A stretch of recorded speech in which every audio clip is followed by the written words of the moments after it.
The fast-paced nature of the FORL Cup Series playoffs brings us already to the round of 11 cutoff, and the championship standings have been twisted time and time again, so there's no better track to go to than the track in the middle of Tornado Alley. The Kansas Speedway comes back for the second time this season, and Leander Tauer finds himself at the top of the board by 23 one-thousandths of a second, with Ethan Workman now right behind. He's there running for qualifying position. James Bomar, your former Kansas winner the season, qualifying third as it stands, as Jacob Wilkerson now finds himself fourth after a victory in Talladega. Qualifying on the move as it stands for the SP Designs 180, and we've got ourselves now 6 minutes and 43 seconds left on the timing sheet, with Andrew Cootie taking his first lap of the night. Great to have you all aboard watching live on FTN. I'll be your host for all of tonight's action here, David Croyt, commentating and producing an exciting race in Kansas. We're sure to have a lot of action as we did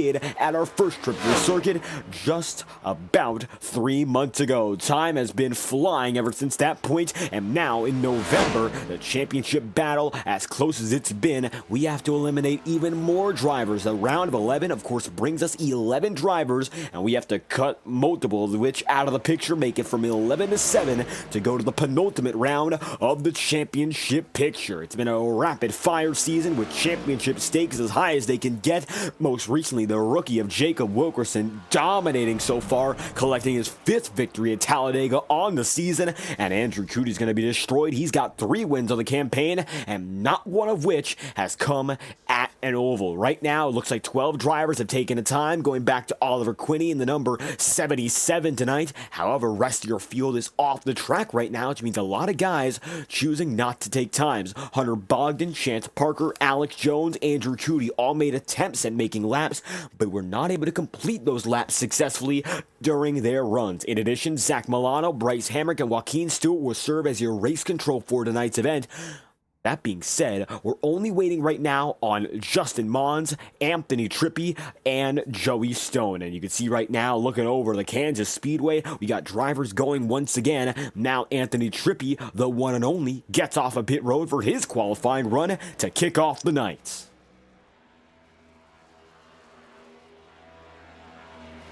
And looking right now at Anthony Trippi and Ross Corlett, also going to get on the track at the same time. So 2 drivers going to be going.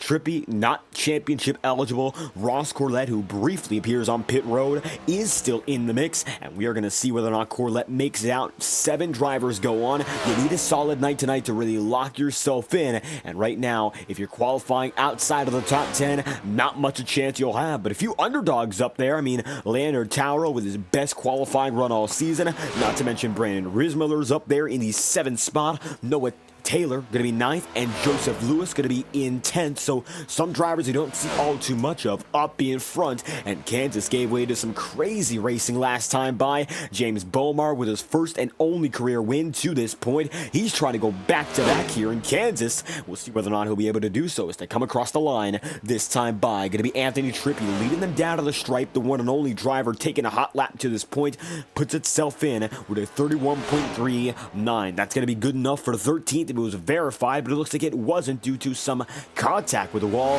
coming out of 2. And Trippi's going to see it again. His qualifying run is effectively over, and he's still going to conclude this lap, even though it will not count. How about Ross Corlett, though? New look for the CCH Motorsport drivers. McConey setup shop coming on board for Ross Corlett and his teammate Dustin Pickle tonight.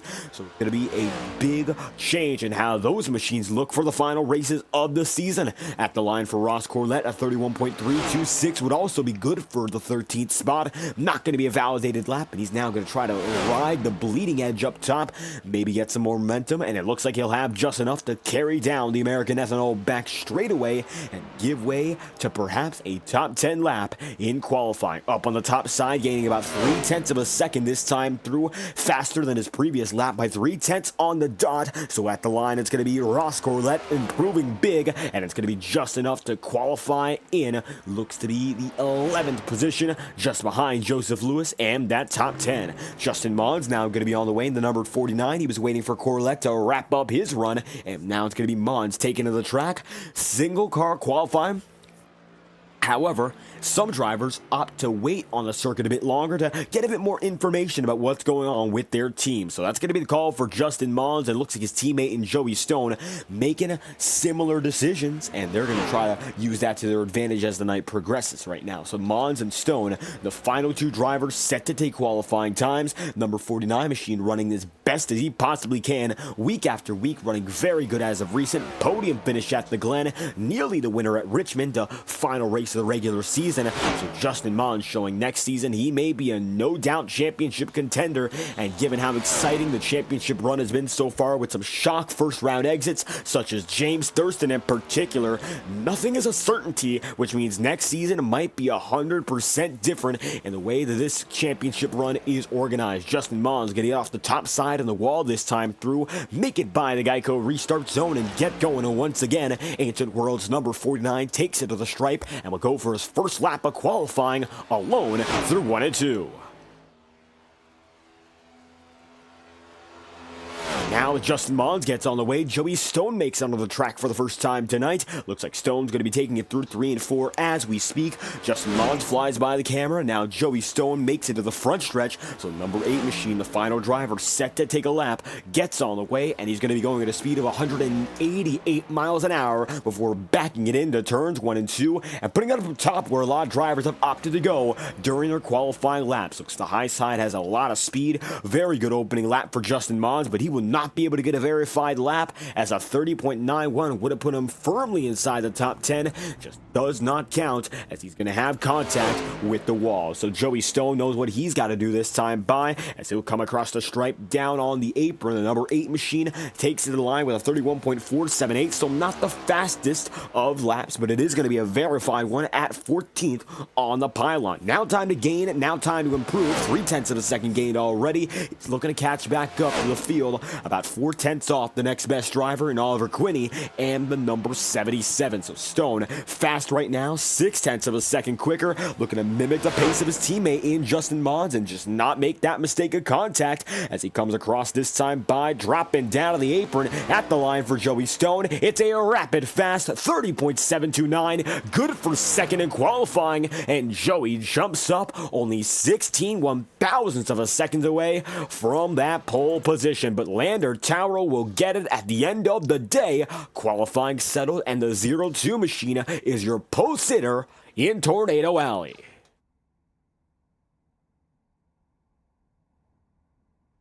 And a major opportunity for that number 0-2 machine. Looks like tonight it's going to be Lander Tower in the number 32, making the change from early in the season. The part-time driver back on the way, and just like that, Lander Tauro going to be your pole sitter, and right beside him will be Joey Stone and the number 8 with a very quick run for Joey Stone. He puts himself on the outside of the front row. So let's find out about our starting grid for tonight's event and see who's going to where as the night progresses. Tornado Alley, we've been to it twice this season, the second instance of which, and it's going to be led this time by a familiar face, part-time driver up in front as Joey Stone, a championship competitor, also right there in the thick of it. As the field lines up this time by, without further ado, let's get to know your starting grid for the SP Designed 180, the cutoff race for the round of 11. It's going to be the number 0-2 machine now running the 32 tonight. That is Lander Tauro, top of the board with a 30.713, and Lander scores the pole position by only 16/1000ths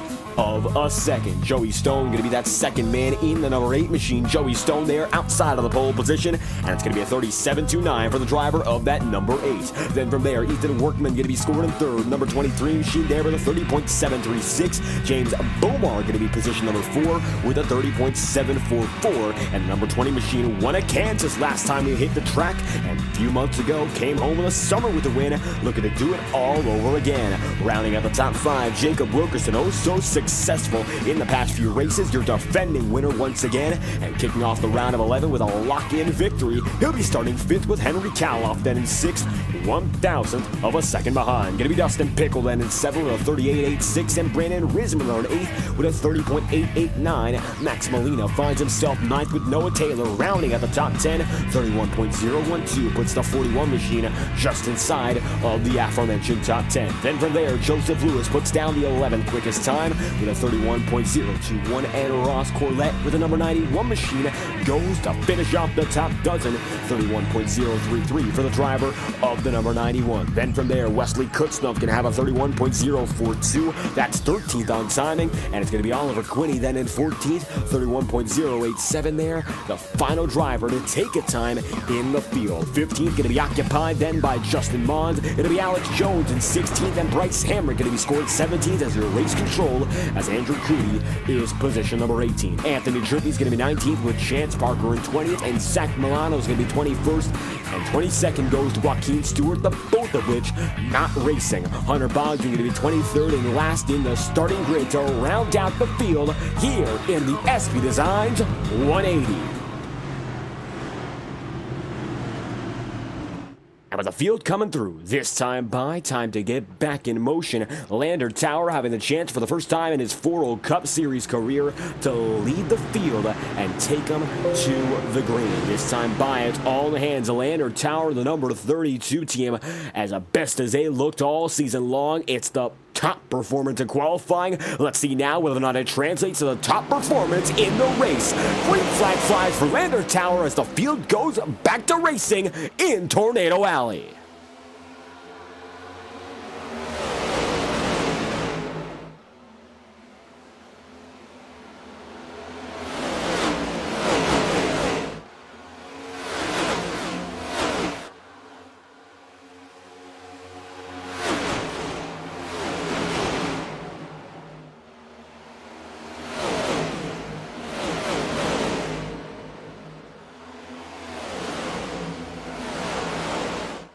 And at the line, going to be Lander Tower, still with the advantage, just ahead of Joey Stone, Jacob Wilkerson, and Henry Kaloff. Leaders maintain their spots, rest of the field shuffling up and down, but single file up in front, multiple rows deep. Further on back, you'll see now how close the pack is beside your top 10. They're all mixing it up and down the order.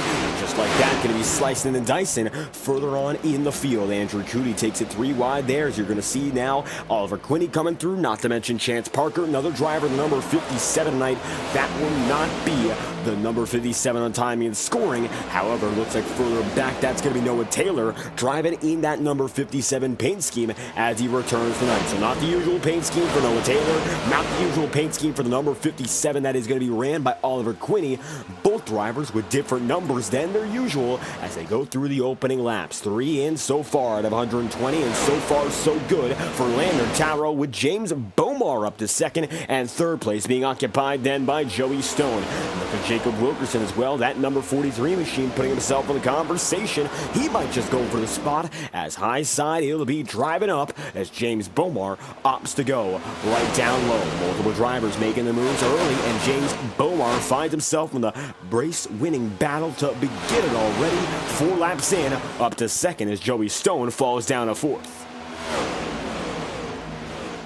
Now with James Bomar hot on the heels of your race leader Lander Tower, we begin to wonder whether or not Bomar's going to get some help tonight, as it is his most recent start ever since his victory in Kansas. He's taken a hiatus away from the series, already locked himself up with a win for a chance at the playoffs, but opted not to come back and failed to meet the minimum participation requirement that would allow a driver to go fight for the title. However, Bomar once again looking fast at Kansas, and it looks like it's his best track by a long shot as Bomar takes it back up to the top of the track with the race lead. Lander Tower goes down low, and they'll make it side by side the line at advantage, while Slim goes right back to Lander Tower, and he'll lead the way now 6 laps in of 120. Working his way down to the bottom side, Jacob Wilkerson's going to go for it and maybe try to go for a 2-for-1 pass. He's got his teammate in Bomar right ahead.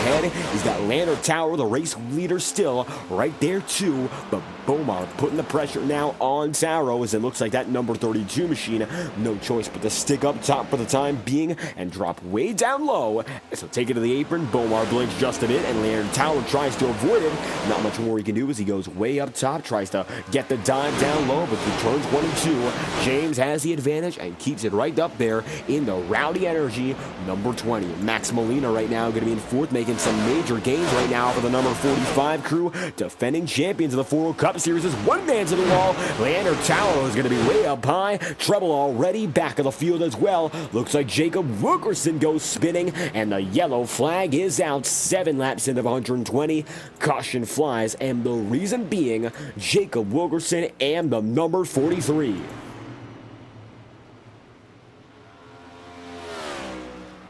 And not often Jacob Wilkerson the cause of the caution, but tonight it looks like it's going to kick off with that being the case.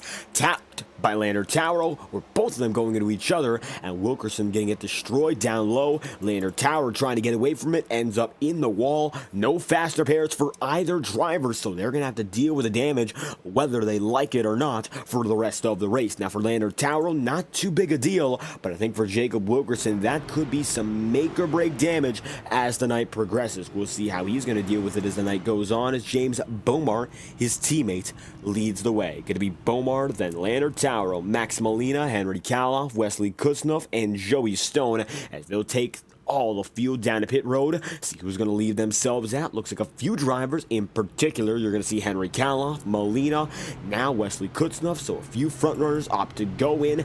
Not too many others, as you'll see now. Unpopular decision to come down to pit road brings a few up front. Rest of the field, not so much. Now 9 laps in here in FTN, and as always, lap 9 presented to you by Tango Paints, the official graphic design supplier and partner of Fireball Talks NASCAR Live. For all your graphic design needs live on FTN, we'd love to recommend to you the services of Toloan and the entire Tango Paints teams. With reliable service since 2021, you can count on Tango Paints to represent your sim racing identity with the best paint schemes and liveries on the iRacing market, as long as you're able to, well, pay the price. But as an offer you cannot beat for the highest quality on the market. $50 per paint scheme. Offers begin at that rate, so check out Tango Paint on Twitter, spelled as you see in the top right of your screen, for more information about iRacing's leading graphic designers. Once again, Tango Paints, the official graphic design partner of the Fireball Talks Live NASCAR team.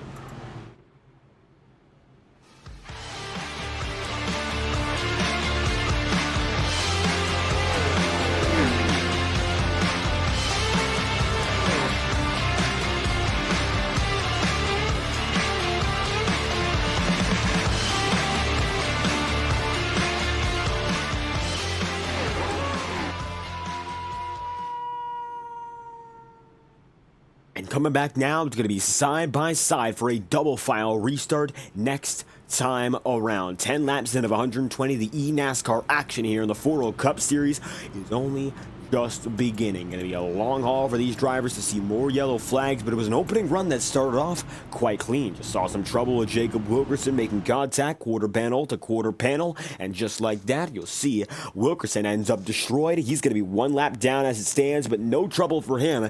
Dead last right now in the field, 20th as a matter of fact, but he will not have to be worried about making it to the next round given his victory in Talladega and the major points cushion he came in with. So tonight, almost like a drop night for him already. Leander Tower, your pole sitter, is now 1 lap down as well on pit road for about the same amount of time. As they come through this time by, we're set to go back green at the end of lap number 11.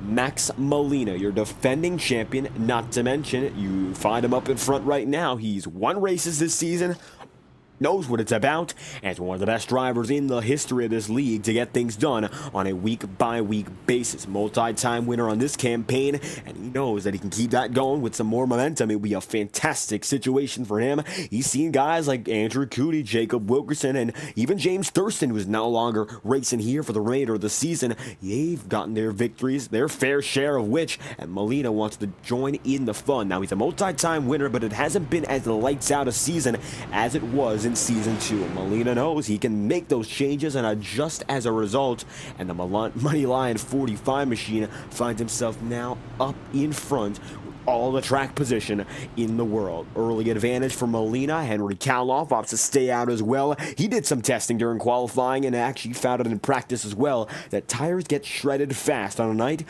where you go down to the bottom side and stay there, which is what the leaders were doing all the way down low. You're going to see substantial tire wear, and with the sun still on the track while setting, it could make that much more difference at the same time. Kaloff goes down low. Wesley Kutznoff going to go up high, bringing Joey Stone to the bottom, and it's going to take Ethan Workman right up top. Andrew Cootie opts to go to the high side to chase down Oliver Quinney. And this time to get right back at it, it's going to be Max Molina. Henry Kaloff going to be right behind him, and Wesley Kutznoff leads Ethan Workman on that outside groove. Time to get back at it with the 12th lap of the day. It's been a dozen so far to do it in Kansas. It's time for Max Molina to lead the field as the iRacing official pace car drops down a pit road. The field is in the hands of our defending champion here. It's Max Molina leading us back to the green for the first restart of the night in the SP Designs 180.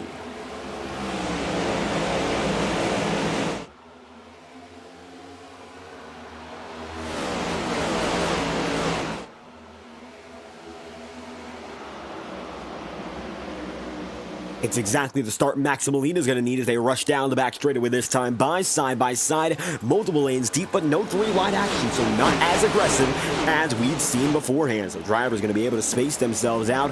One man to the wall, going to be Hunter Bogdan, maybe trying to drop down low, but no room for him as he's going to make contact this time by Noah Taylor. Gets a piece at the stripe. Ross Corlett tries to take it three abreast and look for a few positions as Bogdan begins to struggle and fade a bit further down the running order tonight. Bogdan with a bit of contact there, not a move you want to make early, but Hunter's going to find some trouble. Team drivers such as Bomar and Wilkerson have their fair share as well. Now, Wilkerson and Leander Tauer, they're also going to be 2 laps down. Rest of your field on the lead lap as it stands. So 13 laps in, most drivers occupy the lead lap, only 2 of which not going to be there with them. Jacob Wilkerson, your points leader coming into tonight, has substantial damage but is still driving after a 3-minute and 25-second pit stop. Wilkerson back on the way, and you'll see the right side still not in the best condition to keep going. You'll have to limp around with this damage for the remainder of the night and hope the other drivers retire as the night goes on. You'll see now Ross Corlett taking one man way down at the bottom of the track. Doesn't work quite well, as you'll see now up top. Joseph Lewis is not going to be. That'll be Dustin Pickle nearly taking it. Lewis finds himself now dropping way down low as they're side by side, middle of the field on back. They're still fighting for every spot, knowing how much it means. No matter where you are in terms of position, every point matters. Championship contenders might not be in the front of the field all throughout the day, and right now it's really a shake-up as Andrew Cootie finds himself the race leader. Cootie up in front over Ethan Workman and Henry Kaloff. Max Molina fades back to 7th now, and even though every driver up here is on the same level of tire age of 15 laps, Andrew Cootie finds a way and puts himself at the top of the board, still chasing that oval victory this season that has eluded him all throughout. He's been fantastic so far in this campaign with 3 victories, but they've only come at road courses. First at Sonoma, then the Circuit of the Americas, and then at Watkins Glen most recently, a victory that really put him back in championship contention. And 3 wins by no means is a bad season. As a matter of fact, it's a better season than most of this entire field. But losing races on ovals, or rather not winning races on ovals, that's a big deal in its own right. And even if you are a successful driver making your way through and winning races, road courses do not apply for the remainder of the season. So already getting all the wins out of him, Andrew Cootie might be worried about when he's next going to find it up front at a road course or an oval, more so at the latter, because he's been a particularly expert driver in terms of road course racing in this league. Always has that situational awareness to get up in front in the final moments, and the dying laps of Watkins Glen, that's where Cootie was able to take his victory most recent, and just enough to get it done once again for win number 3 after 38 laps of dominance from James Thurston. Andrew Cootie led the final 2. And right now, Andrew Cootie's got that advantage, 18 laps in out of 120. Look further back to Workman, who's in the 2nd spot right now. Henry Kaloff going to be position number 3, with Oliver Quinney running very well in a substitution job right now for Michael Deitch. Not the 57 tonight, though. It's going to be the 57 on your screen tonight, being Noah Taylor. However, Michael Deitch does have an official substitute, and that is Oliver Quinney in the number 77. Coming through this time buying the NASCAR Fan Reward Chevrolet. Top 5 running for a driver, only coming in on a sub job. He was a driver in your FORL Truck Series earlier in the year, and he was able to put very good runs down there. One of the fastest drivers in that group of machines. Now taking his talents up to the Cup Series as he's been given a chance to promote himself and run up in front with the best competition in the business. Now 19 laps in, he's looking down to the bottom side of Henry Kaloff. Can't find much of it there, but already looking to make some moves here as Kaloff occupies the 3rd position and rounds out the podium 20 through, and now looking at the top 2 is separated by only 4/10 of a second. Right on board with Ethan Workman here as he continues to chase down Andrew Cootie.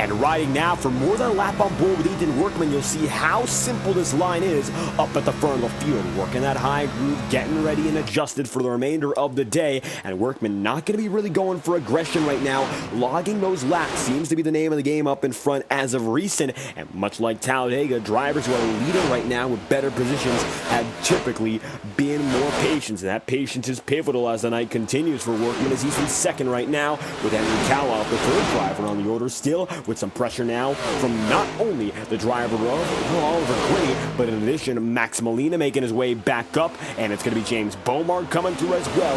Even a bit more from Wesley Kutznuff, and Wesley might not be done in that same token. So now it's a big bunch coming up on your leading crew. Top two drivers might be breaking away, but there's a battle for the final spot on the podium, and then some. Now the field bunching up once more, as you'll see all the way back down to a guy like Chance Parker in 13th. It's the biggest group we've seen all night long. Alex Jones takes it down to the bottom side on Brandon Rismiller. Brandon's in the high side, and now going to move down to the middle, as you'll see how close these guys are to each other. Take a look off the back bumper of Justin Mons and look for yourself. It's a very, very close group here, almost a hornet's nest, as Joey Stone takes it right down low. He's got a shot to make something work on the bottom side. A lot of McConey machines out in the field regardless of team. We're looking at the McConey setup shop, number 49 of Justin Mons. He's with Ancient World. However, the number 91 on the back of your screen right there, who's also at McConey setup shop, drives from CCH Motorsports, so a much different organization of sponsorships in this field. A lot of McConey drivers coming through. Last season it was the McConey setup shop all-star race, and it was a fantastic performance brought to you by Jeff McConey and the entire team at McConey setup shop, bringing through an all-star performance till the very end. A thrilling night it was, but tonight we're focusing not on season 2, not even on the former races of this season. It's all about what is next, and with this being the round of 11 cutoff, Andrew Cootie, who already comes home with a podium in the most recent round of action with a second place finish at Talladega, understands that he's good to go for the rest of this round and maybe even the next. That's how good Andrew Cootie's been at maintaining his consistency. This is the deepest he's gone into a championship chase in this league's existence. Now, Andrew Cootie has been here since the beginning as a part-time competitor in season 1 and full-time for the most part in season 2, until tricking off after the second portion of the regular season in season 2. However, this season he's stuck with it through thick and thin, has been able to win races on occasion, and now finds himself in trouble as Workman goes down to the bottom side. They're going to be battling for the lead as they're battling all around for position at the same time, nearly going full wide as the leaders are still side by side. Everywhere's a fight, and you'll see a caution immediately thereafter. Trouble brews as it's a smoke show. Chance Parker destroyed, Brandon Rismiller involved, and I'll tell you this much, with how close those drivers were, nearly inevitable. Caution flies once again, second instance, and it's going to be the big one here in Kansas. Now, take a look back. Wesley Kutznuff is the first man to get in the wall. Chance Parker's looking for already, and it's going to be aggressive driving that kicks this one off, and Rismiller comes back up, collects 4 drivers at once. Corlett is destroyed. Rismiller is going to get beaten and banged. Chance Parker is going to get hit once again. That time, he's going to get beaten up even more so with Anthony Trippi coming through, and just like that, it's going to be a caution flying yet again. 28 laps in of 120, and the yellow flag will fly as it's another wreck, this one bigger than the last, as the caution's out indeed at lap number 28.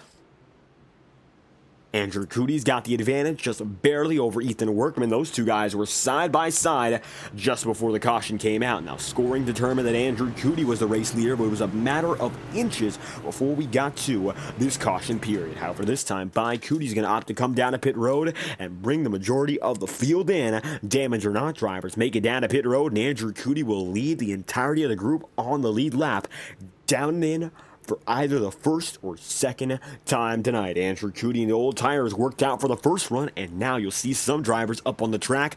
As it stands, most of your guys in the lead lap do indeed stay out. Chance Parker is limping down a pit road, and he's having a lot of trouble making it there. Should be good to go. As you'll see, Leander Tower trying to get one lap back, and it looks like he does. Ross Corlett comes down to pit road this time by Jacob Wilkerson there as well. As the drivers come through, Joey Stone scored as your tentative leader, but at the line on pit road exit, it looks to go just barely to Ethan Workman. A photo finish with James Bomar making big gains up to second, Henry Kaloff then third, and Max Molina up to fourth. Big gains on that run for a guy like Ethan Workman, a guy like James Bomar and Henry Kaloff alike. Some drivers getting spots back they had before, and other drivers making spots out of thin air, and strategy going to be different once again as they all come down to pit road under caution.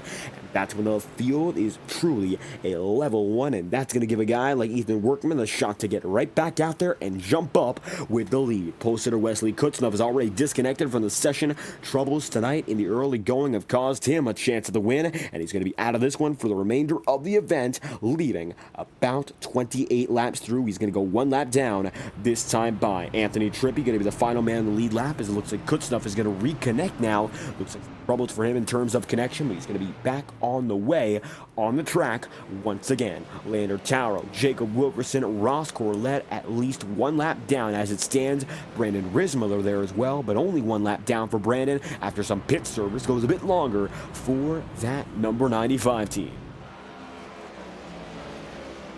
Drivers continuing to get their laps back right now. Trippy going to be one of which getting back on the circuit. And you'll see the right side getting pounded after some contact there in the midst of that action. So a lot of drivers going to have some damage tonight. Looks like no true retirees. However, we saw Wesley Kutznoff nearly going one down. Chance Parker going to come down to pit road once again. And it looks like continued troubles for that number 42 machine as Parker opts to go down to pit road for the second time in 2 laps. Anthony Trippi also going to be on the way. He's got that right side damage we mentioned. Hunter Bogdan and Wesley Kutznoff get back on the move.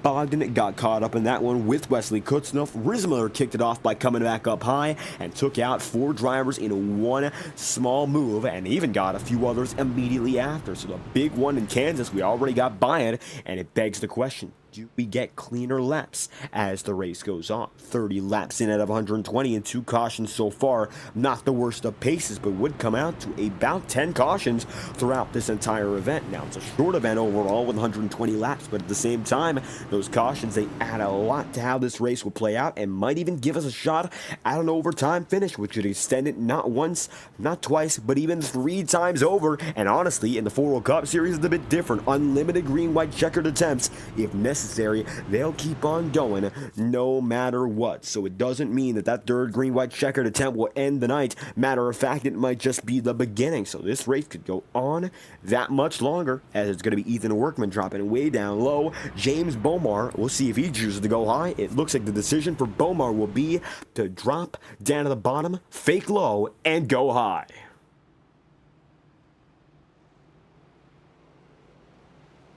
And calling the shot for James Bomar, he will go up top. Ethan Workman has the race lead. Max Molina and now Henry Kaloff make up that second row as the iRacing official pace car is set to drop down to the inside line and let the field get right back to work. Second caution, you'll lead your second restart of this one. It's going to be the iRacing official pace truck out ahead. Time to get right back into the swing of things here. Pace truck is going to drop down low, and just like that, time to race all over again with your new race leader, Ethan Workman, bringing him back down on the green flag for the second restart of the night. Green flag out here in the SV Designs 180.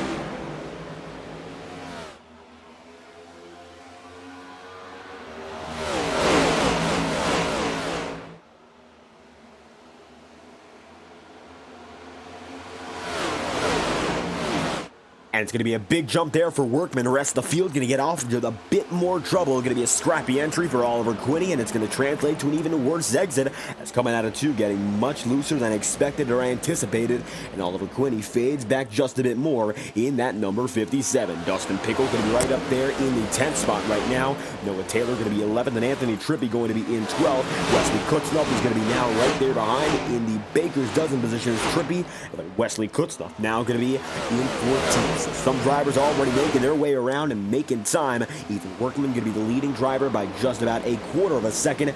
James Bomar, the runner-up man. Henry Kaloff going to be 3rd, and Max Molina then in 4th. Side by side, Andrew Cootie and Joey Stone will be as they come across the line this time by side. Wilkerson's not going to be in the mix no longer. It's the 45 machine of Molina, though, fighting with Henry Kaloff as Molina takes it down to the bottom. 34 laps in out of 120, and Max Molina making some moves as Anthony Trippi opts to come down to pit road once again. Another time for that number 84 machine in continuous troubles as Ross Corlett opts to retire, your first of the night, 7 laps down as we speak. So 20 drivers made it into this night, and now only a total of 14 left on the lead lap. Already margins are becoming thinner and thinner with no faster pairs in the FORL Cup Series. Room for error is at a minimum. Side by side, you'll see right behind Cootie, Justin Mons and Alex Jones. Alex is going to opt to go up to the high side here and let Justin Mons do his thing right there on the bottom. A lot of side-by-side racing in the middle of the field. Maybe not as much up in front because these guys are spacing each other out and getting up there into a rhythm as opposed to really going for position to position. It's right now trying to develop that run which will keep you going all the way to the end of this race. Looking forward to long-term as opposed to going for something quick and easy. Now, James Bomar knows one thing. He wants to win again here in Kansas. He's already on the back bumper of Ethan Workman, and he's right there as quick as possible like he was with Lander Tower earlier in the going. It's already going to be pressure being put down as Bomar goes down to the bottom side, way low for the number 20 machine, and James Bomar's got room to the bottom. Doesn't use it just yet and has to seal the deal. Another opportunity. He'll drop down to the apron, try to cut some more distance there, and the Kansas Speedway, that is an option. Anthony Trippi, Wesley Kutznoff both retire. Another set out. Looks like they're going to fade back through the running order as Jacob Wilkerson now going to be able to make it up to 15th, despite the fact he's only faded back further and finds himself 4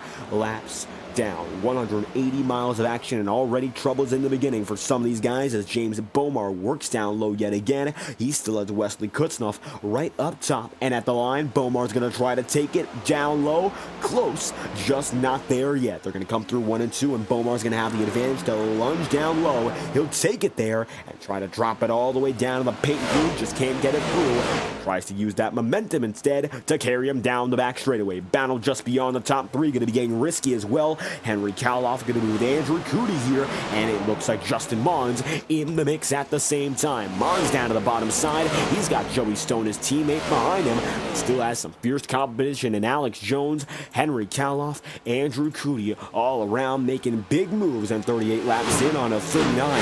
It's a big scuffle at the head of the field, knowing how desperate some of these guys are to make up points and keep fighting in the championship. Drivers such as Alex Jones, Henry Kaloff, Joey Stone, and Dustin Pickle cannot afford to have a bad race tonight, knowing how big a deal it is to continue the championship picture. Mons goes up top. He's going to see Henry Kaloff working that low side, trying to make the move, but still not enough there for Kaloff, as you'll see Mons get that big boost of speed off the exit of the corner. 40 laps in out of 120, and it's another spot kept by the driver, that number 49. Mons now trying to make a pass on Alex Jones. This would be for 5th if he can get it there, but Mons not close enough that time by, and as the sun continues to set, the way these guys drive around the circuit will continue to change. I think that's going to be the big talking point as the night progresses here. The track continues to develop, and as a result, some drivers going to benefit, some others not so much. Drivers might be a bit quicker as the night begins, and that's not always a good thing, because when the sun sets, most tracks, they change substantially. So if you're the quickest guy before the sun is down, you might not be the quickest guy when all is said and done. Coming down the back straightaway this time by James Bomar, still in second. Bomar getting closer and closer as Ethan Workman maintains his advantage, and that number 23 machine, like it or not, for these drivers has been the leader. Lap in, lap out in this run, playing the strategy game very well to get that track position, and he's been able to save his stuff up better than almost anyone else, and that's a huge deal in the heat of the moment. So it looks like instead of course, benefiting or relying on sort of racing harder through the green flag runs, Ethan Workman sees it as this: have a faster time in and out on pit road, and you'll have a much better time in the race. Now, for Ethan Workman, his time on pit road wasn't even that quick or substantially quicker than the rest of his adversaries. As a matter of fact, James Bomar was a 1/10 of a second quicker in throughout pit lane and at a 4/10 of a second quicker pit stop, so he made major time up. So did Max Molina. Matter of fact, compared to Ethan Workman's 15.1 second pit stop in his box, Max Molina had a 14.3 second pit stop, and his box time much slower, or rather much quicker, as it was a 40.8 out of pit lane, where he might have lost a bit more time, but still rapid compared to both Bomar and Ethan Workman. This time by, Bogdan's got trouble. What's going to go on for the 0-0? He'll come down at pit road, and 11 laps in, taking care of business for Hunter Bogdan. Still going to be some minor damage after the most recent caution, and Hunter comes through this time by to alleviate some of those troubles. Ethan Workman going to be your leader all the same. Closest battle on the racing circuit to be a multi-car crew, as you'll see Cootie, Alex Jones, and Henry Kaloff fighting each other thick and thin. And Cootie right now going to be holding the advantage in fifth, as Kaloff tries to take a spot away, and Alex Jones looks for an opportunity at the same time.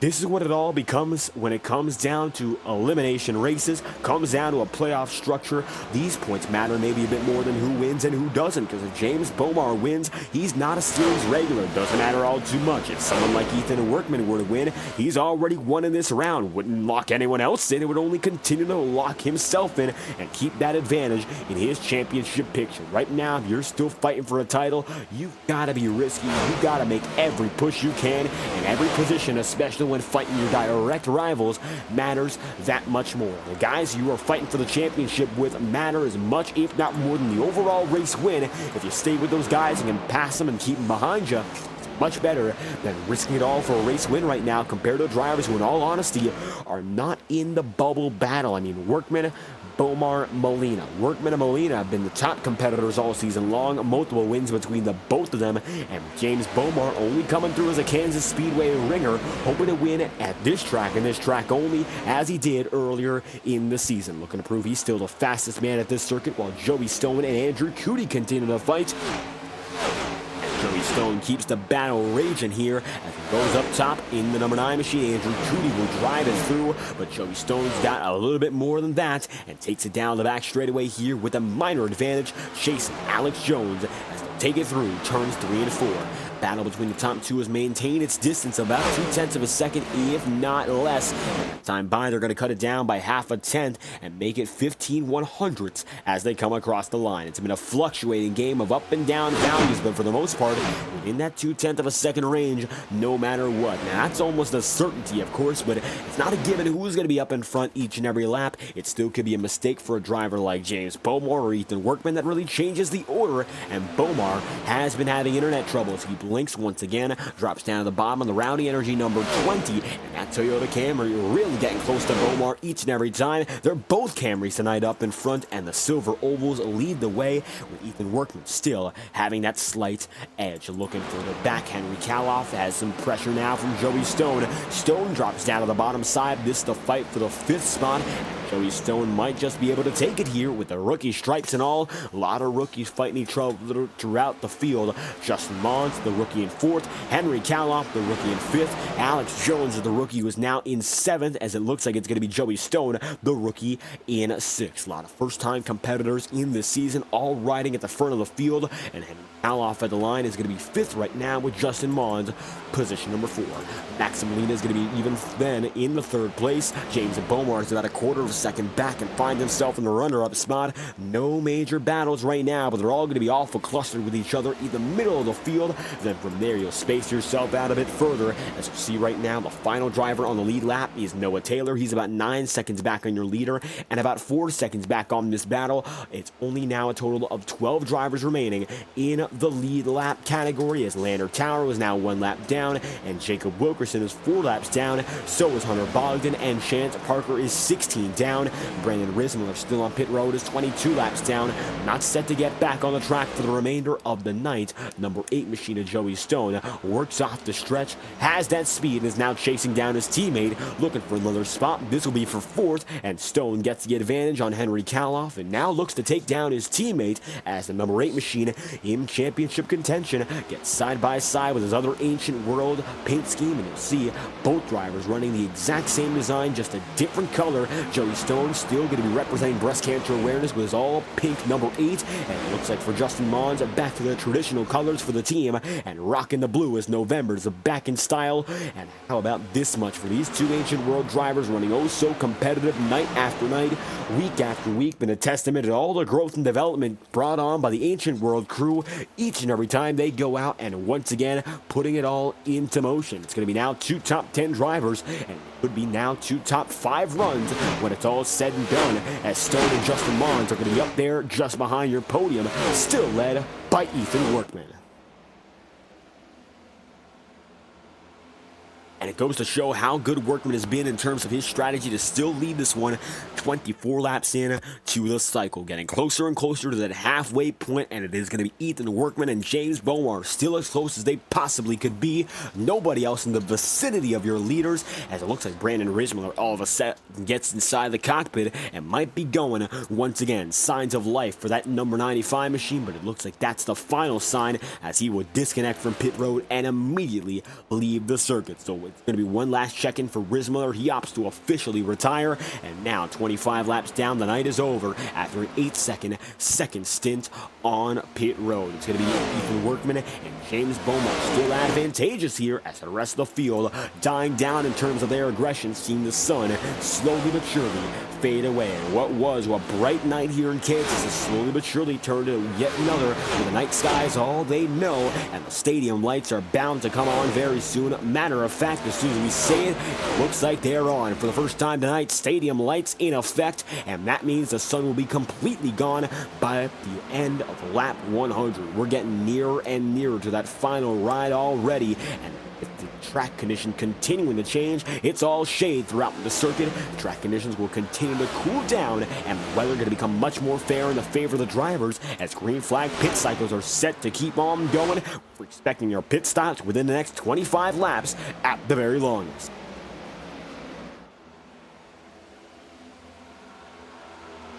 Now with the battle getting closer once again, Ethan Workman seeing some more lunges from James Beaumar. Beaumar opts to go down to the bottom side. He's about 0.15 of a second away. And that number 020 machine, he's right there on the back bumper of the top spot once again. The Rowdy Energy Toyota Camry takes it down to the apron, looks for an opportunity there, just can't seal the deal, has to stay down low though, as lunging down to the bottom's all he's had all throughout this night, and will continue to use that to his advantage. James Beaumar going to be right there in the second spot, as Joey Stone now runs in third, getting by Max Molina. Max fades back to 5th. Both Ancient World drivers getting by that number 45, and looks like now the Moneyline Camry sees some trouble, as Henry Kaloff, about a second back, might be able to gain at the same time. Kaloff, knowing how important this night is to his championship running, coming into the night only 1 point above the cut line. He's running well enough to lock himself in as it stands, and Joseph Lewis running down on the grass, having some trouble. This could be the first competitive pit stop of the night, as Lewis makes it in this time by Joseph Lewis. Pit road, he's bound for it, and the 28 is dropping in, this time through 58 laps in of 120. Joseph Lewis, another pit stop, might be in a competitive one, as he'll come through and put himself 1 lap down. Is at the line. Ethan Workman continues to lead him, and James Beaumar continues to try to fight an opportunity, just has not found the perfect spot as they come across the line all over again. The SP Designs 180 brought to you by SP Designs and Body Shop all throughout the night. We'd like to thank them for their extensive support on FTN, not only here in the FORL Cup Series, but in addition to the Highline Racing League, which runs on Thursday nights and will be running next week. And tomorrow as well, the Highline Racing League wrapping up a fantastic schedule of action-packed races all night long. All night long we go on Thursdays, not only with the Thursday night crew that does Gen 4s, but the IORA Cup Series, and they will be racing tomorrow, and it's going to be another thriller for their sake. It's going to be Michigan. That's always a fun one to watch. Big track, high speeds, and we're hoping to see some high-stakes action as they're now past the halfway point in their championship run. 60 laps in out of 120. The Wednesday night action will give way to a Thursday night doubleheader, as at the line this time through, it's going to be Ethan Workman leading us to our halfway point. Now only 60 laps remaining this time by. And making substantial time, lap in, lap out, number 23 machine of Ethan Workman, still the leading man. Not to mention James Bomar and Joey Stone now making up that podium. And look at how fast Joey Stone has been, making up more and more time on the high side. And it looks like Joey Stone might just have what it takes to fight there for the race win. After all, the number 8 machine making waves in that time through. He's going to be just about a second faster than the number 20 right ahead of him. James Bomar losing a lot of time rapidly, as to the 31.691 for Joey Stone and a 32.046 for Bomar. It's a huge difference, and now it looks like down the American Ethanol back straightaway, Stone is by far the fastest driver on the field and might be able to make even more gains as the race goes on. This is how he was able to win at Auto Club. Did not start out as an all-clean, all-green race, but through time as it continued to progress, Joey Stone became faster and faster and used that clean racing nature to his advantage, and eventually found himself up in front in the most important moments of the night, came home with a checkered flag, and the rest was history as Stone continues to compete for the championship to this point right now. However, it's not a done deal if he wants to fight for another opportunity in the round of 7. A win tonight would mean that much more. Given the elimination stakes and you want to buffer yourself up with points, why not do it today? Gonna get a bit of a tag there from Bomar as Stone is gonna wash up high, and Joey Stone has a bit more trouble that time through as the contact swishes him up top and loses a lot of momentum with 57 laps to go. We're going to get that first shove that really shows you Bomar's still in the thick of it here and thinks he's got enough to keep on fighting. He might be slowly dropping back right now, but he understands if it push comes to shove, he could get back there with Workman if he absolutely has the opportunity. And now with green flag pit cycle expected very soon, it could be an opportunity as Joey Stone now tries to make it by. Joey's in second and is about a half second away now from Workman, who sees this in the back bumper and of course the rear view mirror and loves all that's happening. Seeing aggression right behind you means that the drivers who are fighting each other will not have to deal with you anytime soon, and you'll be able to break away that much more while Joey Stone continues to fight and tries to find something to make it by. Still hasn't, and Stone let's ride on board with that number 8 machine right now as he continues to find a way to get to second.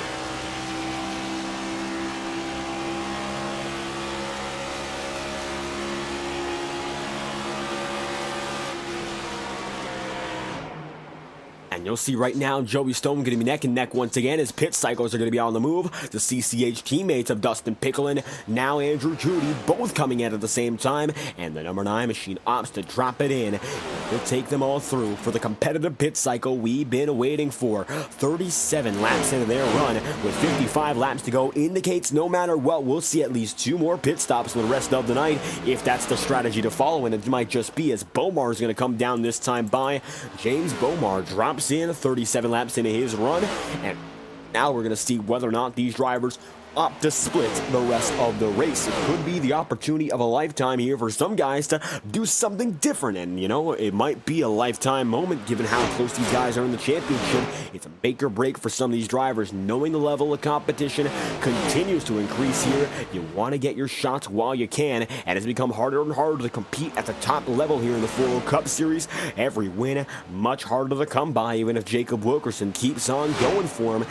Workman comes down to pit road this time through. Henry Kaloff making it in as well. And tonight, of all nights, there's a very minimal chance that it's going to be Jacob Wilkerson winning. And now, I know Wilkerson's not happy, but win number 6, he's 4 laps down. It's not going to be very easy for him to get. I'm not saying it's impossible, but he'll need a lot to go his way in the final stages of this one, the dying laps. As you'll see, Henry Kaloff is going to be on his way. Ethan Workman there as well. Corlett also still going to be there. As you'll see, Dustin Pickle made his way in and out. It's going to be Oliver Quinney Cody coming through with Noah Taylor. And pit road continues to be busy here at 69 laps in. Nice lead for Joey Stone over his ancient world teammate in Justin Mons, the two of which opting to stay on the track right now for slightly longer. Reason trying to cut down on the time they'll have to use on pit road and maybe have a faster first pit stop and a faster second spot on the pit stalls all the same. Take that spot and move with it quick, as now with 51 laps to go, Joey Stone maintains an advantage.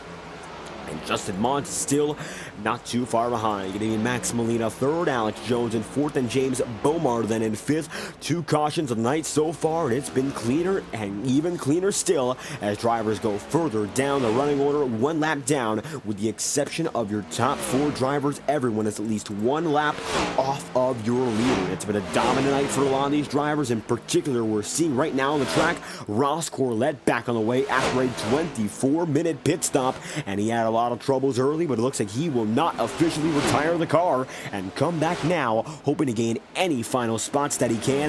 Looks like in the next few laps he'll be up to 17th due to all the attrition that's come through right ahead of him. So now it looks like Ross Corlett not done yet and could have a chance to get a few more spots back and maybe claw up to a top 15 if all goes his way. Jacob Wilkerson comes down to pit road this time by, not off cycle, but a 39 lap run for him, still going to be about the average for most of these guys who are on the normal run up in front. 42 laps in for a guy like Joey Stone, make it 43, and I think right now the end game is to run a bit slower right now and coast through to try to go for a one-stop strategy, a risk, and it looks like right now it might just be worth taking. Down the American Ethanol backstretch, Joey Stone continues to take it, and we'll ride on board inside the cockpit to see how risky this strategy is, and how much time is being put into saving fuel as Joey Stone is trying to make it on a one final stop strategy.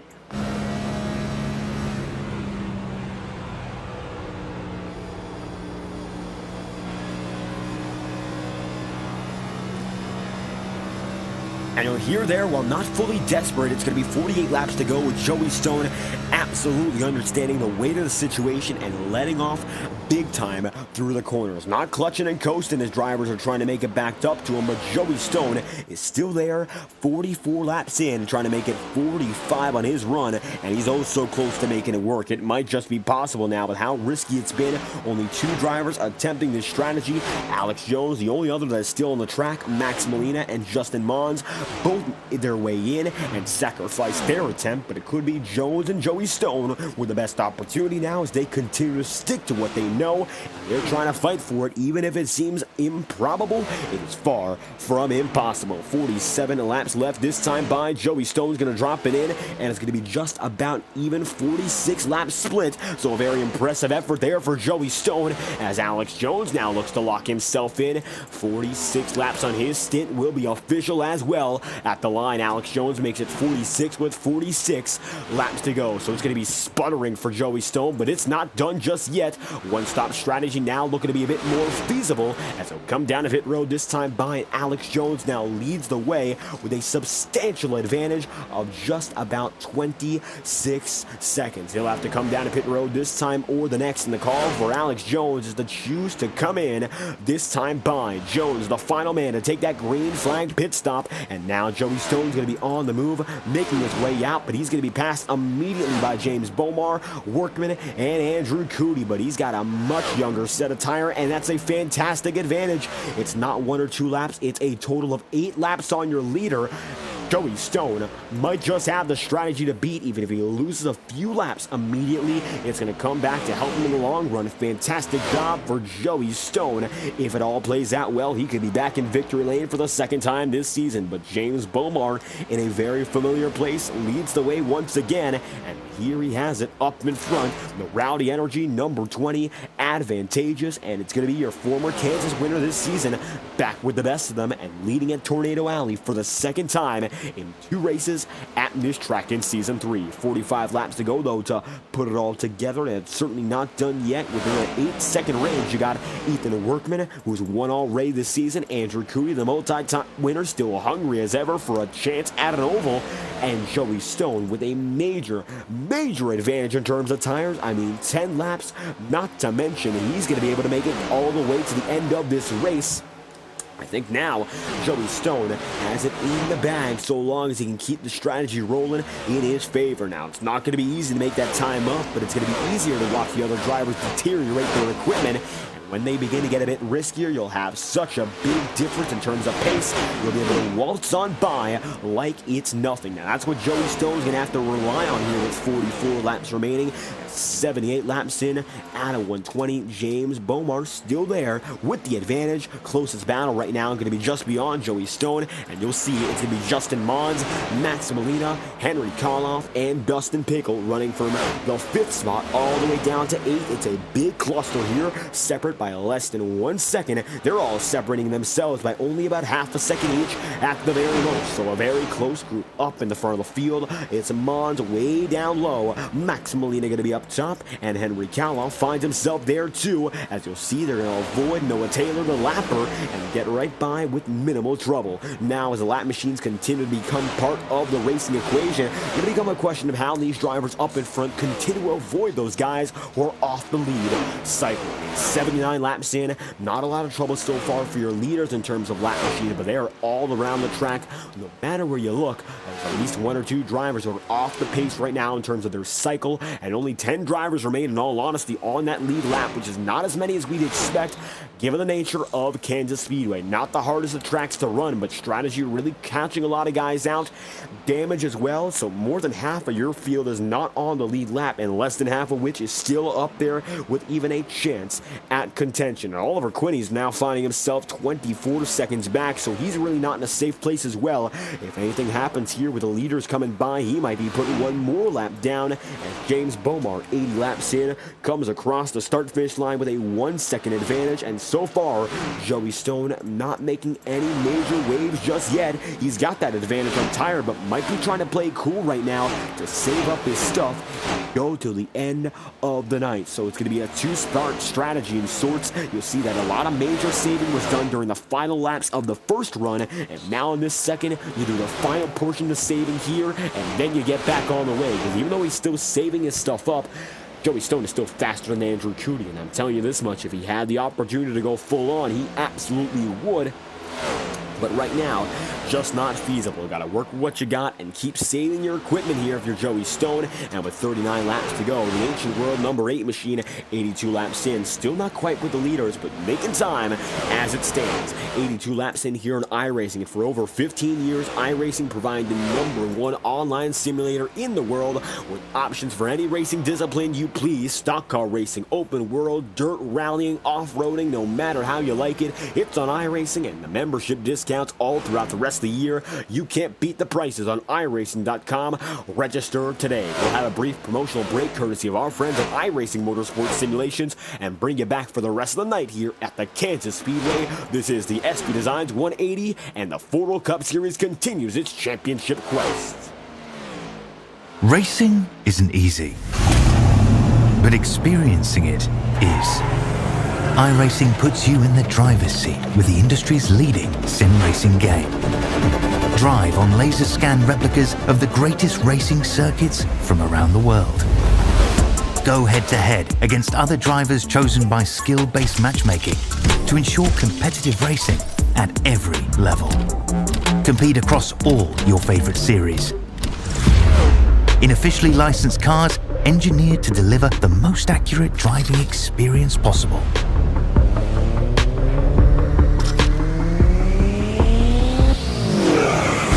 Join a race or host your own with players from across the globe. Race against the computer or in a league with friends. Feel the thrill behind the wheel. Visit iRacing.com.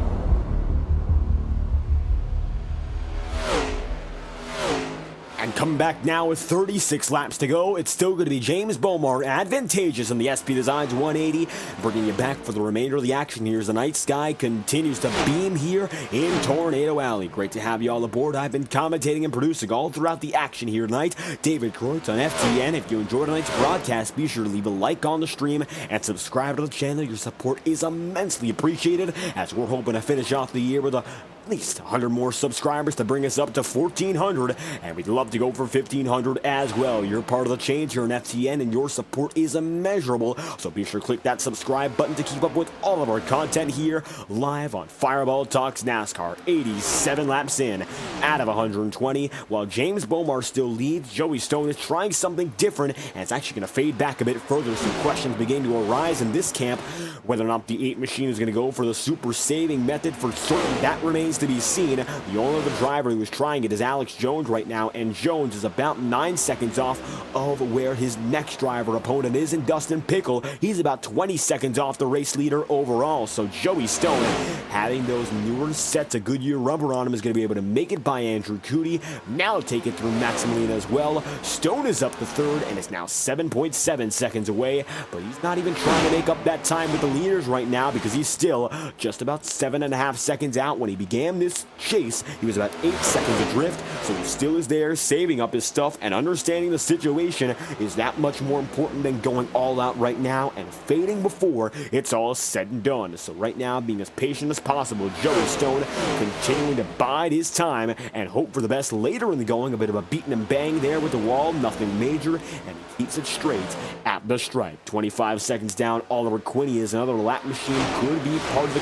club. Before all is said and done, Oliver Quinney, Alex Jones in lap machine range, and both drivers are in jeopardy of fading off the lead lap before the race is concluded. Now, Alex Jones a bit lesser, so even though he is still 20 seconds behind, but James Bomar, it's almost going to be, of course, James Bomar catching up to Oliver Quinney, a likelihood, if not a certainty, the way things have gone. That time by Oliver Quinney about 0.3 of a second slower on the lap, and with 31 laps to go, that rate even slower, it could be James Bomar catching up with about the 10 lap to go mark, if he is, of course, still the race leader. With a major advantage right now, Kansas has been one of the best tracks to James Bomar in his racing career, and it shows once again. Plays that strategy just right, gets away from Ethan Workman, who had his control through the earlier stages of this run.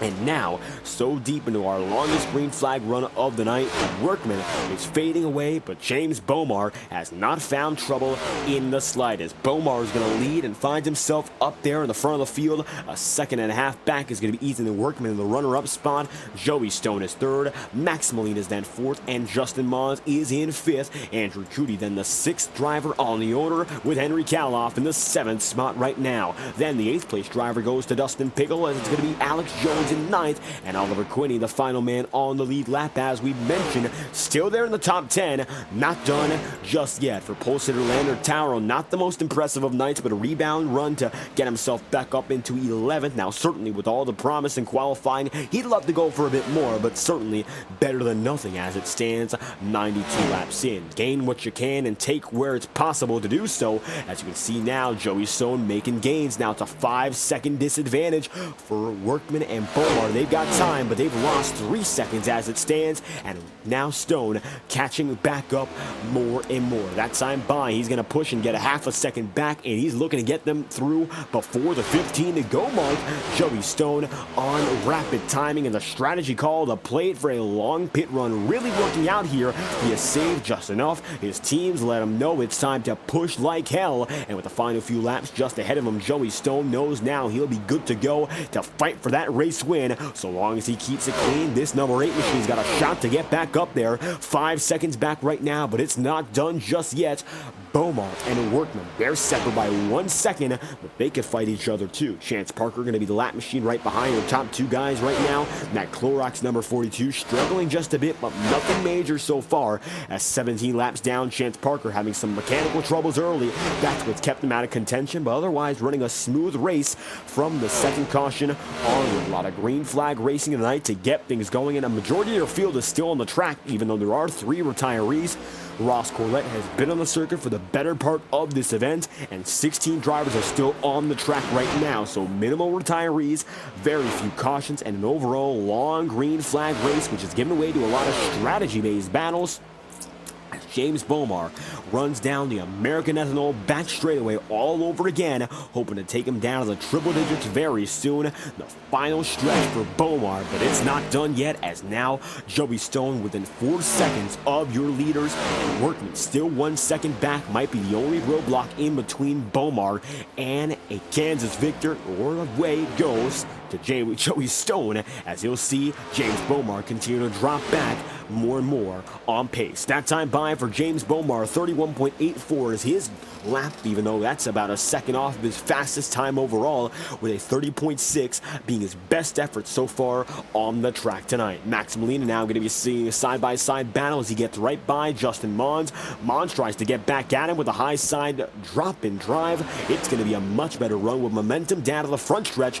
Nice move there for Mons to keep himself in the mix, and the Ancient World number 49 machine gets through, and the Chevy Camaro gets back up into the 4th position as he hopes to keep on as the back-end defense for his teammate in Joey Stone, who's still making time. Lander Tower comes down to pit road, this time through for the final pit stop of his night, looking to split the remainder of this race, and a lot of drivers are not set up to go for that one-stop strategy, so we'll be expecting that as the night goes on. More drivers come in. Ethan Workman coming down to pit road, this time by, gives way to Joey Stone, putting that number 8 machine in the 2nd spot, and with 23 laps to go, that's the way they roll. The sun is almost fully set, and coming up to our triple digits next time around, it's going to be James Bomar, advantageous with 23 laps to go. But as always, an FTN with 22 to go. We thank our camera provider, TrackCams22.com, and crank it up with 22 laps to go with the best cameras on the sim racing market. Check out TrackCams22.com after tonight's broadcast as we crank it up with 22 laps to go. Here are the SB Designs 180.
And 17 laps remain as pit stops are on their way. You'll see now James Bomar no longer your leader. He comes down to pit road, and so does Andrew Cootie and Dustin Pickle as well. Not to mention Justin Mons made his way in most recently, and now Max Molina finds himself advantageous, and he's going to try to run out the strategy that might not be best fit for him, because the reason is, well, James Bomar and Max Molina had the same amount of laps on their tires and their fuel run, which means, if anything, Max Molina is destined to have a pit stop unless he's doing ungodly magic with the fuel saving. And that's going to be a troublesome point to pick up upon, because pit saving and fuel saving depends on the driver and often depends on their driving style, because right now, unless he's really picking apart the specifics and clutching and coasting, which it does not sound like he is compared to Joey Stone, this number 45 machine really trying to go for the 110% saving strategy if there's any chance at winning on this opportunity up in front. Take a look inside the cockpit and we'll try to find out more. And dropping out of fourth gear, there's still a lot of motor being used there, while Joey Stone has absolutely nothing for a brief moment. You'll see now inside the cockpit of that number 8 machine, it is going to be a challenge, if anything, for Max Molina to make it happen, because Joey Stone is 110% committed, with just about no movement on the engine, going down to 2,000 revs a minute. That is how committed Joey Stone is, but Molina has found a way and now finds himself 3 seconds ahead with 14 laps to go. The big mover, Max Molina, making this time back up in the final stand, and it could be a shot for a race win all over again. Justin Mons going to be fending off James Bomar. They're going to fight each other now, 1 lap down. It's the battle right now for the 5th position on track, but they'll cycle up to effectively be fighting for the podium if all goes well. Now it's going to be the number 20 machine going way down to the bottom. Number 20's got that opportunity low. James Bomar, that's the machine we're looking at, trying to take it on Justin Mons. Mons still has the minor edge, and 14 laps remain, making the 13 as there's a baker's dozen to do it, with a Max Molina holding his own up in front. 108 laps in, the final run, calling for Max Molina, your defending champion, out in front, and with Bomar and Mons both losing the opportunity to go for their own win, Molina, Stone, Jones up in front, and they're all saving as much as possible. Now Max Molina still trying to hold out hope, but the odds are still slim for him. Joey Stone hoping to lead the way.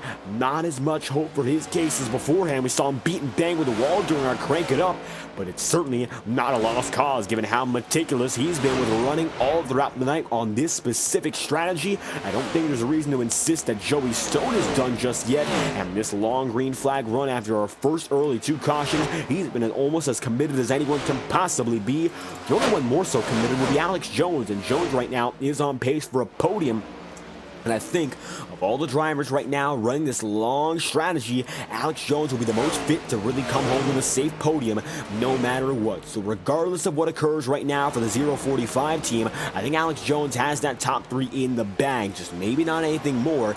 And either way, a very good run for Jones and the crew over at Jaw Racing, trying to get the momentum back on the way. Jones having some very solid runs this season, but nothing particularly in a standout fashion. But tonight on strategy, he's done a great job running up in front and now puts himself substantially ahead of the competitors. He's 13 seconds ahead right now on Ethan Workman with 11 laps to go. Should be good to hold on for that final spot on the podium, and if he doesn't, naturally Max Molina, still the expectations are saying he'll have to come down to pit road after a 48 lap run, holding out as long as possible to lead more laps, keep that advantage. But Joey Stone is 5 seconds behind, still eagerly anticipating an opportunity to go back out there and fight for a shot at the win. Now Alex Jones that time by gains 0.2 of a second, so he's still gaining time with 10 laps to go. Might not be done just yet for Jones in his opportunity, while Ethan Workman tries to claw back down and maybe make it up there for his own rights with 9 laps remaining. The single digits now, we're counting through them,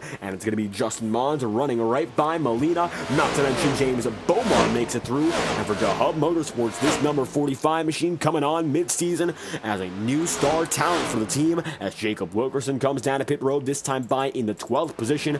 Molina has been the ace of his new team, and they ran all throughout the night very well. Workman in the top 5, and of course it was Leonard Tauro with the pole position. So a very impressive night for the team, and they want to finish it out with one more strong run, Max Molina's run, which has been the best of the best all throughout the season.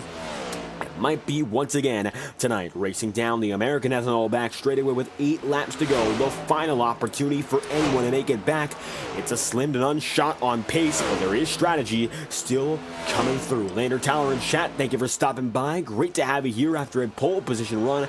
Looks like it didn't work out on the overall night schedule. However, your team up there in front, and with 7 laps to go, if Molina can pull off the magic of this strategy call, there's a shot, but it still is unlikely. He's going for 41 laps right now. This would be, by all accounts, the longest run by any driver in the field on a fuel run. A 48 lap count, higher than the previous of 46. While Joey Stone lies back in second, thinking he has it perfect, he's waiting here, and I think he's just gotten the signal to go, go, go. Max Molina down a pit road this time by, gives up the race lead, and Joey Stone gets the signal to move on. And just like that, with 6 laps to go, Stone, your race leader. Molina drops it down in, looking to secure himself a top 5 finish. He'll have a quick pit stop to get back on the way, and Molina's through for his final pit stop of the night. Max Molina down and in, gonna maybe take a splash and dash as his final pit service brings him back through. Joey Stone, the leader now with 6 laps to go. Jones is in second. Ethan the Workman cycles up the third. Justin Mons then gonna be in fourth, and it's James Bomar still fighting for that full position. Just hasn't gotten there as they come down the American all back straightaway. All the same, the American Ethanol all green backstretch.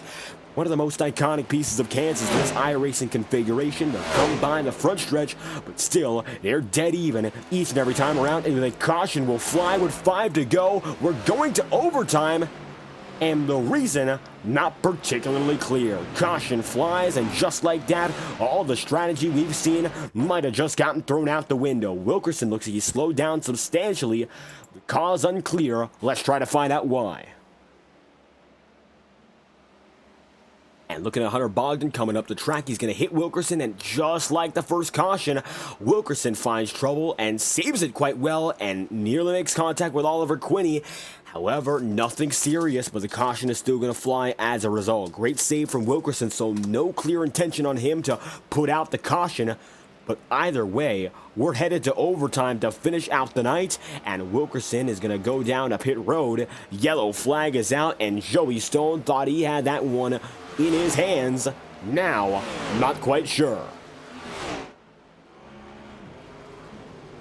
Could become a 2-lap dash to the finish, as an overtime attempt is now expected. 2 cautions all throughout the run until this point, and now Joey Stone's going to drop in this time by and make it through. Max Molina is going to get exactly what he needs and exactly what he wants. Now he'll stay out on the track, waiting oh so long to come down to pit road. He decided to come down just 2 laps prior to the caution, gets exactly what he needs, and Bomar opts to stay out as well. Yellow flag flies once again, and Joey Stone going to be there. Ethan Workman on pit road as well, and Justin Mons in the mix at the same time. Pit road busy, and it's a big switch up now because Joey Stone, I'm certain he thought he had it.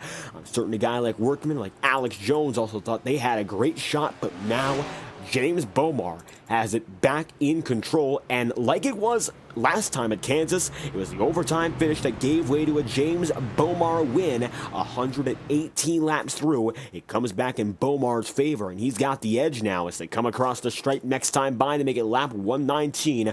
This will be an overtime finish, and officially will go at least 122 laps. That's the way they'll roll, as this time by Bomar, Molina, and Dustin Pickle round out the podium. Joey Stone is 4th, and he's going to have to drive as hard as possible to make it back up there.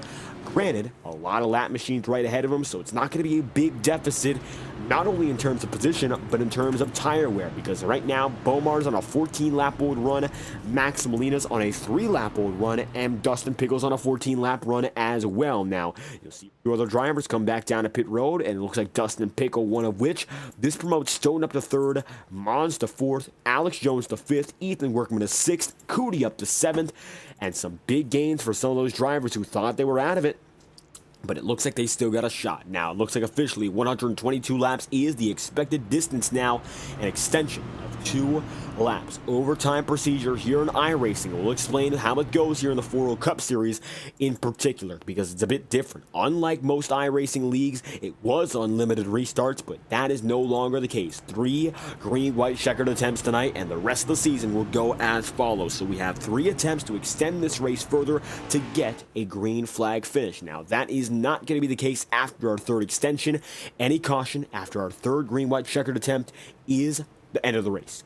Checkered flag will fly, and that will be it no matter what happens. However, right now, if we can get to that white flag, the race will be official, but another caution will extend the race for the 2nd time, and a caution after that will get the 3rd and final attempt. So now the goal for the drivers is to make it down to that white flag. Checkers or wreckers, we get to the white flag, the race is official, and the end distance will be 122 laps in this case if we just get to the line for lap 122. No matter if the caution is called or not, on that white flag lap, the race ends then and there, and that will be it. Now, coming down to the Geico restart zone, this time by a high-pressure scenario for all of the field as Bomar, Molina, and Stone lead them through a podium set to get right back at it.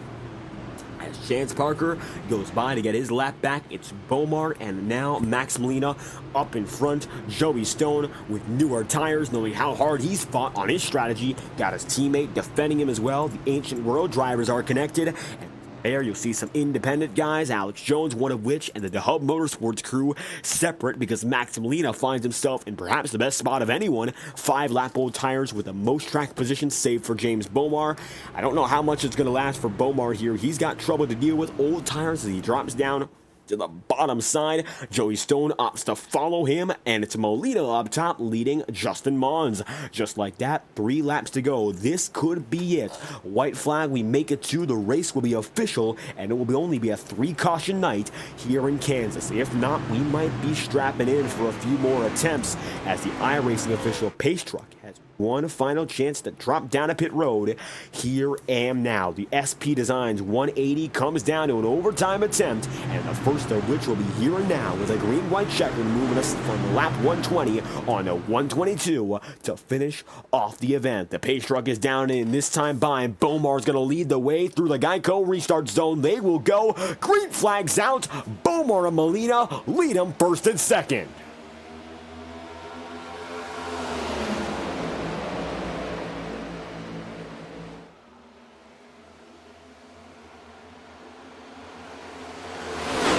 James Bomar with the advantage, as it's going to be Joey Stone getting turned across the field. Caution is due to fly, and that it will not. Yellow flag thrown now, but going to be a little late as Joey Stone loses all that track position, fades back to 9th now, and the caution flies. And as we said, caution, 3 cautions. This is going to be the 2nd yellow in the last 5 laps. It's your 2nd overtime attempt. Instant replay will show you exactly what happened. As you'll see, the instant replay shows Joey Stone getting caught in the mix, as Max Molina up top had no room and Joey Stone didn't either. And it looks like it's actually Justin Mons, his own teammate, who finishes him off. Joey Stone losing that time, drops down low, and with 3 laps to go, loses his shot at the race win at the same time. Yellow flag is out, and when there's 1, there is 2. The 2nd overtime attempt right up next. With 3 laps to go, we'll bring it back with all the action from here on out after a brief Fireball Talks non-stop promotional break to thank all of our associates and partners here live on FTN. We'll be right back after this brief promotional break and bring it back with 1 lap to green before our 2nd overtime attempt.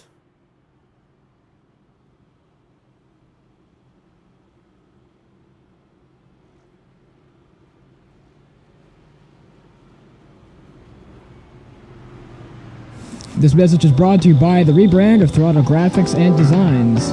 This publication may not be reposted without the authorized written consent of Throttle Graphics and Designs. NASCAR Camping World Ford F-150. NASCAR Xfinity Ford Mustang. NASCAR Cup Series Next-Gen Ford Mustang. Arca Menards. This has been the publication of the redesign and rebranding of Throttle Graphics and Designs. This message may not be reposted, republicated, or rebroadcasted without the authorized written consent of Throttle Graphics and Designs. Thank you, and thanks for your time.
coming down for our second overtime attempt of the night. 3 laps to go. This time by with the SP Designs 180 back on the move. Green, white, checkered. Let's double her up. Green flags out yet again. Led once more by James Bomar.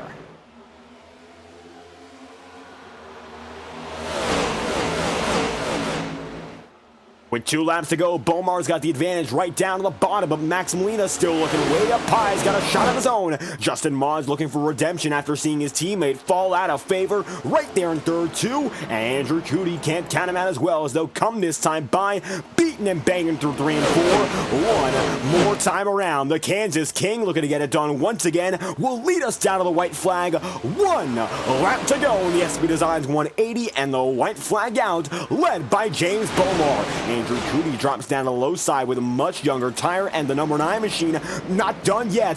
Bomar in the wall, goes down on his own accord, beating and banging, Stone nearly wrecking, and Andrew Cootie set to beat and bang with Mond as well. 3 wide for the race lead. Andrew Cootie gets the edge, and they'll come across the front stretch to decided. Now, Cootie's in the wall, they'll all turn, and Alex Jones inexplicably comes home with the race win. He avoids the chaos, gets away from the drama, and Alex Jones wins for the first time in his FORL Cup Series career. The unbelievable is exactly what we saw, and the improbable is just what happened. Alex Jones, you are a FORL Cup Series winner.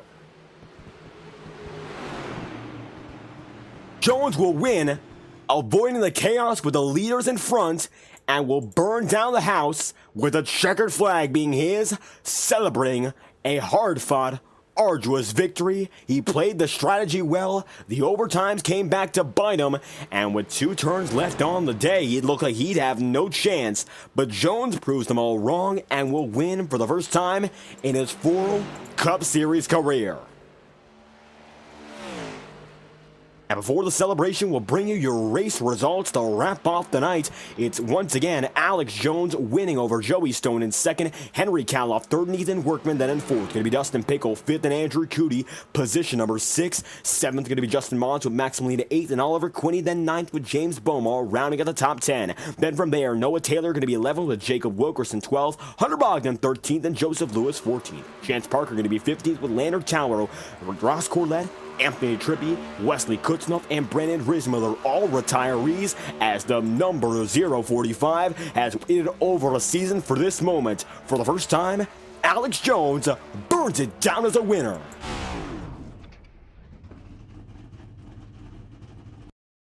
And it will be a brief celebration for the driver of the 045. Alex Jones will take his moment and come home with the checkered flag. Alex Jones, a race winner on top from Kansas, and we'll get your top 3 interviews momentarily. How about this one for a driver who had to fight and claw all night long for just a shot, and tonight he makes the most of all that he's been given and then some. Alex Jones, race winner for the first time in his FORL Cup Series career. Let's get a word with a driver who comes home on top. Victory is Alex Jones and the 045. And on top he'll be for the first time in his career. Now, not yet in any voice chat, so we'll wait to get a word right now from our race winner and try to get him in. It's Alex Jones, the top man, who gets it done with the checkered flag, then Joey Stone in second, and from there, going to be third place, held by Henry Kaloff. As we wait for your guys to get in for an interview tonight, Alex Jones, the man of the hour, in the final 2 turns, everything comes to play. The C's part and the double overtime finish, while it took away a guaranteed podium, you end up with a surprise upset win. It's a big moment for Jaw Racing and the entire crew back at home. Alex Jones, first-time race winner. How do you feel?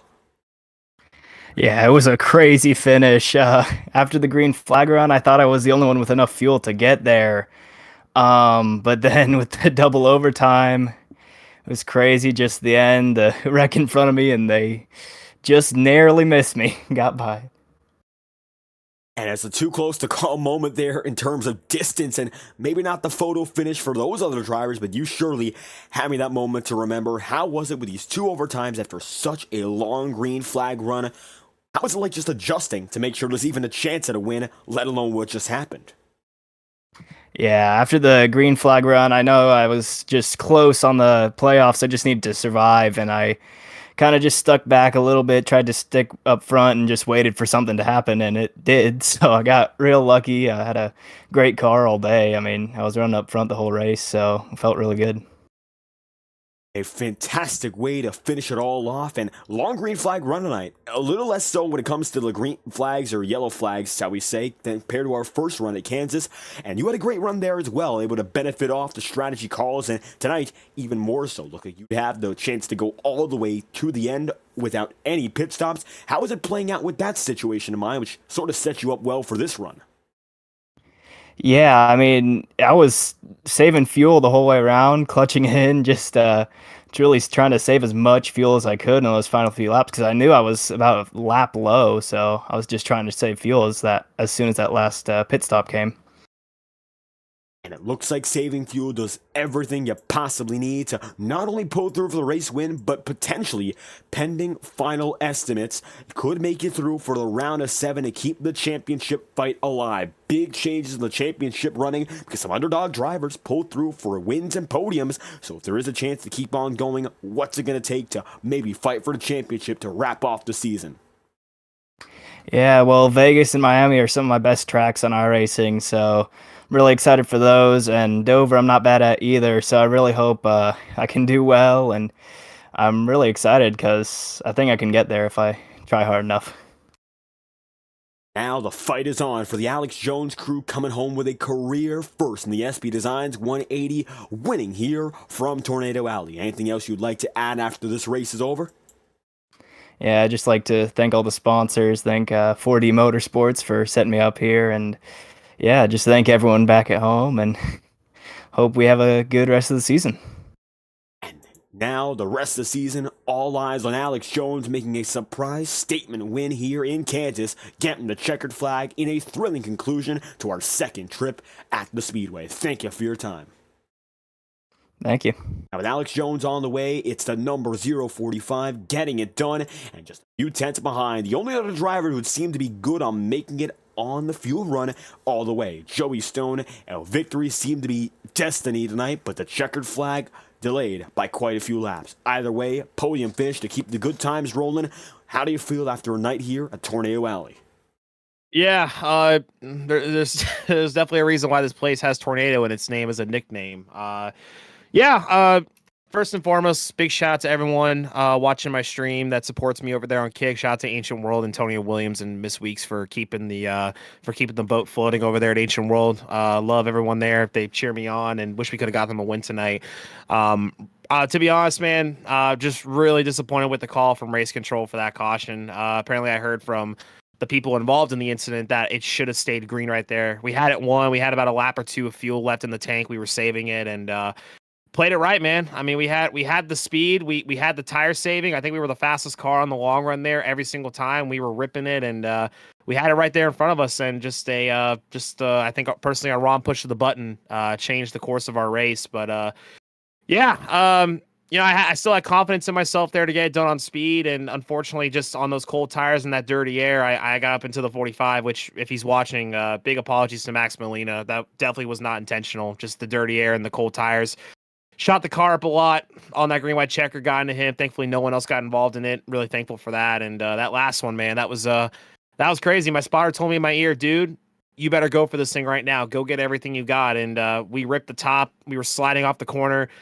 We avoided the craziness at the end, and we drove all the way back up to second there on the green white checkered. So that was great, man. I mean, if there's any signal I can get to the rest of the field that we're going to be a championship contender, we're going to go for this thing. This is the race right there they got to circle and take a look at because we did everything right tonight and still came back and faced adversity and got a second place finish.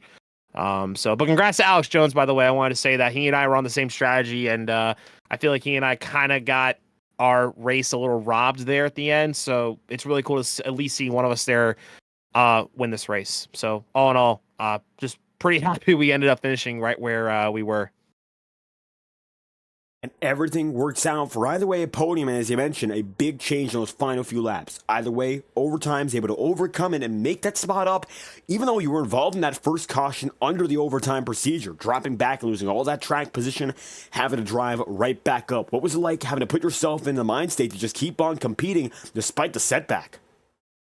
Yeah, I mean, honestly, when that happened, in that moment, you're pretty disappointed in yourself for kind of overdriving the car there and putting yourself in that situation. But it's not the first time I put myself in situations like that. We've all done it before, and I just kind of told myself, what do we do now? Do we just kind of quit, or do we just kind of hit that reset button and go for it on these fresh tires that we got and show these guys the speed we've had all night? And I told my spotter, let's go to the top. I think I can do a lot more up there. And we did. We picked them off one by one, and we came home second place there. I mean, you just got to tell yourself in these scenarios, whenever iRacing or somebody's incident gets you down, you just got to find a way to get back up and never quit. And those last 5 minutes of that race sure show a testimony of why you should never give up. And though we were one spot short, I feel like we came out of this race as the winners. We did everything we had to do. We had the speed. We had the strategy.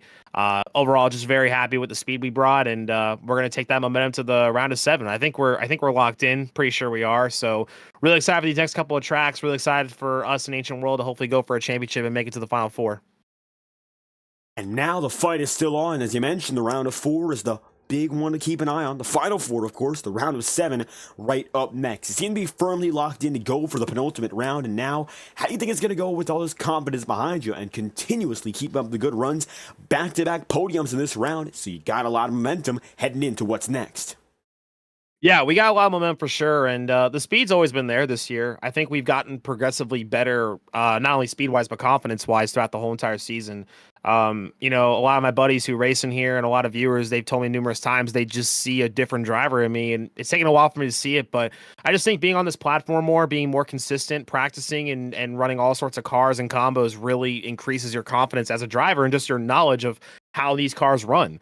And I just kind of took that knowledge in tonight, and we just kind of found what we needed, and we did what we had to do. Confidence is at an all-time high right now for sure. We had speed, we did everything right. We were passing guys that usually are a lot faster than me, during those green flag runs, which definitely puts a smile on your face, and it gives you loads of confidence. I'm really excited about these tracks coming up too. They just kind of fit my driving style and the kind of races I love to see form out. So we're really pumped, man. I'm really, really excited. We've had great speed all season long. Definitely not as many wins as some of these other guys, but I'm ready to hopefully change that with these last few races in the season. The fight is still on for the Joey Stone crew. This number 8 machine fights through late race adversity, gets another podium to back up a successful night at Talladega. Tornado Alley does you well. Anything else you'd like to add after this event? Just once again, big thank you to all my partners, Ancient World Gaming, Cutscene Sleep, Next Level Racing, and shout out to the boss man, Antonio Williams, and the CEO herself, Miss Weeks, for all their support, doing everything we can to get Ancient World out there and grow as a team. Shout out to my teammate Justin Mons, he ran good. Shout out to everyone. Great race tonight too. I think until the very end, man. I think a really good race from top to bottom. Great green flag racing, great passing. Couldn't ask for a better show, honestly. I think everyone back at home got what they wanted, so that's good for them. And just can't wait to get the round of 7 started, and we got to pick it up a little bit. It's getting more intense, and I'm ready to go. And now time to keep the fight for the title alive. Joey Stone moves on to the round of 7 with a second place finish here in Kansas. Thank you for your time. Yeah, thanks, man. Take it easy. Joey Stone keeps the move going here, second place for the number 8 machine.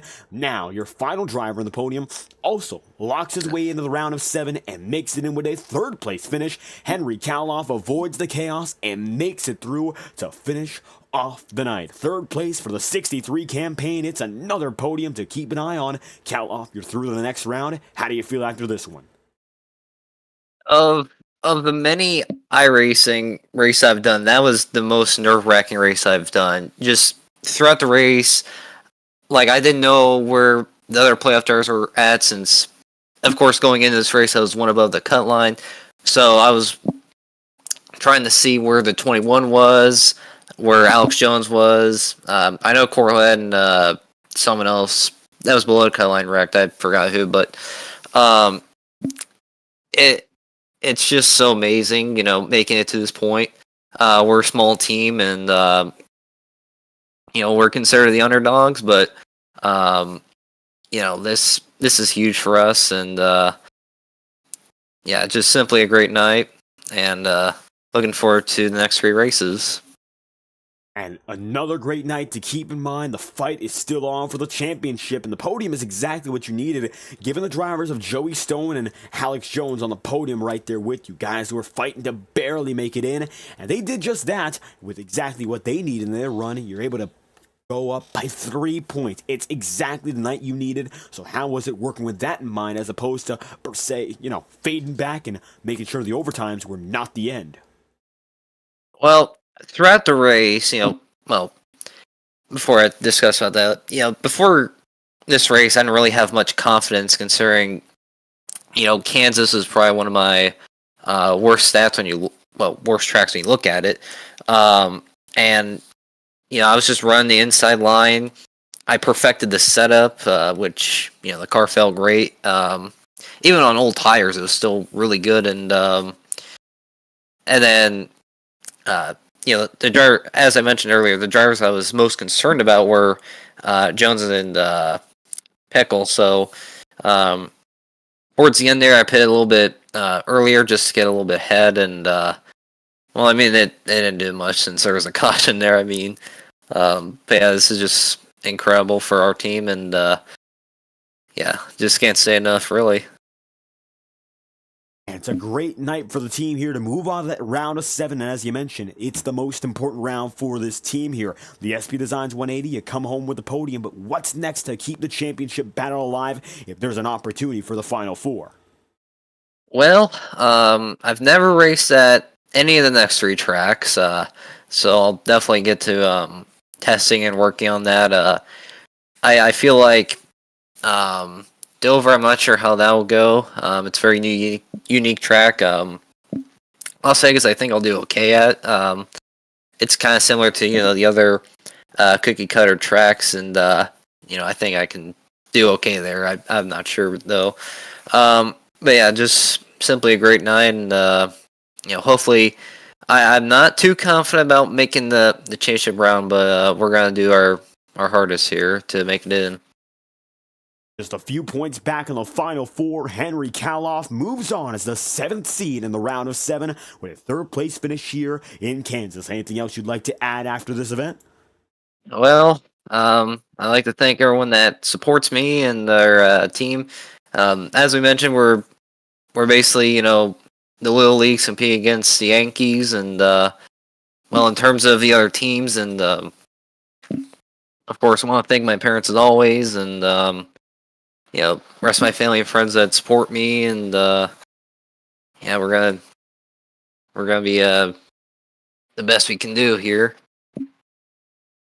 And there we have it, Henry Kaloff not bowing out just yet as the number 63 rounds out the podium in the SP Designs 180. Thank you for your time. Yep, thank you. And with Henry Kaloff the move, let's wrap this one up quick and give you your point standings after tonight's event. Alex Jones come home as the winner, and he's going to be one of the 7 drivers that moves on to your aforementioned round of 7. Jacob Wilkerson, Andrew Cootie, Joey Stone, Ethan Workman, Max Molina, Alex Jones, and Henry Kaloff make the move and will go on to the round of 7 to finish off the night. That is your penultimate round of the FORL Cup Series playoffs. They'll be back next Wednesday to keep the tour rolling. I hope you enjoyed tonight's broadcast. I've been David Kreutz, commentating and producing all the action tonight as we'll move on to our next show, a doubleheader in the IORA Cup Series and the Highline Racing League Premier Series, both tomorrow, Thursday night. Keep your eyes out as FTN keeps it live all throughout November of 2023, and we hope you enjoyed tonight's production. Of course, if you did, be sure to leave a like and subscribe. Your support is always greatly appreciated. From our studios to your homes, we hope you enjoyed tonight's showing of the SP Designs 180 and hope to see you whenever we're live again on FTN. We thank you all for your immense support, and we hope you have a great night.